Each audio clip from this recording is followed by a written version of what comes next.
Kishore Kapadia. I'm the director of Heart and Lung Transplant Program and cardiac surgery at Kiran Hospital, Surat. And I have a very interesting patient with a very long-term follow-up. Excellent result of one of the most complex surgery in cardiac surgery domain, which is called CTEPH. CTEPH is chronic thromboembolic pulmonary embolism. And the surgery is not only risky, but the long-term and mid-term results are not so good. And 10 years ago, I have operated her for CTEPH, and the biggest challenge was that this surgery is done under circulatory arrest. But because of the presence of cold agglutinin, I had to do this surgery at normothermic temperature, 37 degree, using the heart lung machine. I had to keep the heart beating, and with lot of blood coming in the pulmonary artery, I had to do the complete job of removal of those clots. So she is going to narrate her story in mixed Hindi and Gujarati language. So Tejalben, તમે કહેશો તમારું વાત એટલે શું તકલીફ હતી ને કેવી રીતે તમારી જર્ની છે આ 12 વર્ષ જેવી? હા, મને જ્યારે 2015માં ડિલિવરી પછી ખ્યાલ આવ્યો કે મારાથી સ્ટેરકેસ ચડી શકાતા નથી. હું ચડું છું તો મને થાક લાગી જાય છે, મારાથી કોઈ હેવી કામ નથી થઈ શકતું.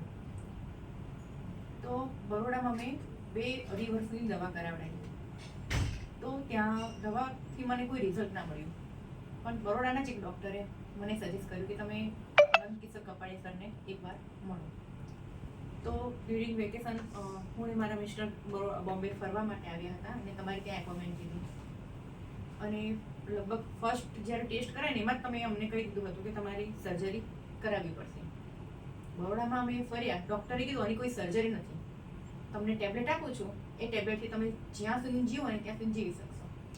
હું રેગ્યુલર મારું પોતાનું કામ નથી કરી શકતી, અને ત્યારે મારો બેબી 10 મહિનાનો હતો. હું મારા બેબીને ઉચકીને ફરી બી નથી શકતી, એટલી તકલીફ થઈ હતી મને. અને તમને મળ્યા પછી 2015માં મારી સર્જરી કરી, પલ્મનરી હાઇપરટેન્શન એન્ડોક્ટમી.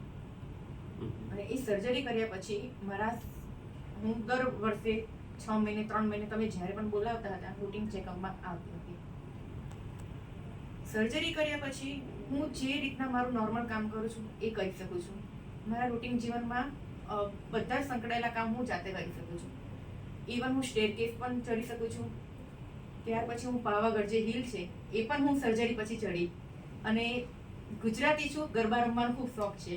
હું પહેલાં કદાચ 2 રાઉન્ડ બી ગરબાના નથી રમી શકતી, ને આફ્ટર સર્જરી હું લગભગ 1-1.5 કલાક સુધી ગરબા રમી શકું છું.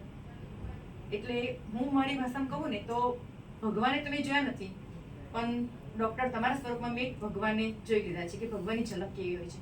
કારણ કે હું વિચાર્યું હતું કે હું આટલો સમય જીવીશ. મારી લાઈફનો એક નવું લાઈફ આપવા બદલ હું તમને ખૂબ ખૂબ આભાર માનું છું તમારો. Thank you so much sir. કારણ કે ભગવાન છે એ તો આપણને ખબર નથી, પણ ડૉક્ટરના સ્વરૂપમાં અમે તમને સમજી દીધા કે તમે જ અમારા માટે ભગવાન છો.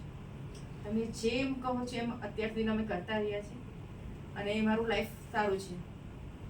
तो तेजल बहन, थोड़ा क्वेश्चन हमने हिंदी में पूछी. तो तेजल बहन को जो बीमारी हुई थी उसमें क्या होता है कि पैर की जो वेन होती है उसमें क्लॉट जम जाते हैं, और क्लॉट क्या होता है कि कभी पता चलता है कभी नहीं पता चलता, मोस्टली पता नहीं चलता. और ये क्लॉट धीरे धीरे चलने से जब हम चलने लगते हैं तो ये क्लॉट अचानक लंग की नस में चले जाते हैं, इसको हम पल्मोनरी आर्टरी बोलते हैं. और ये पल्मोनरी आर्टरी यहाँ पे हृदय का डिजाइन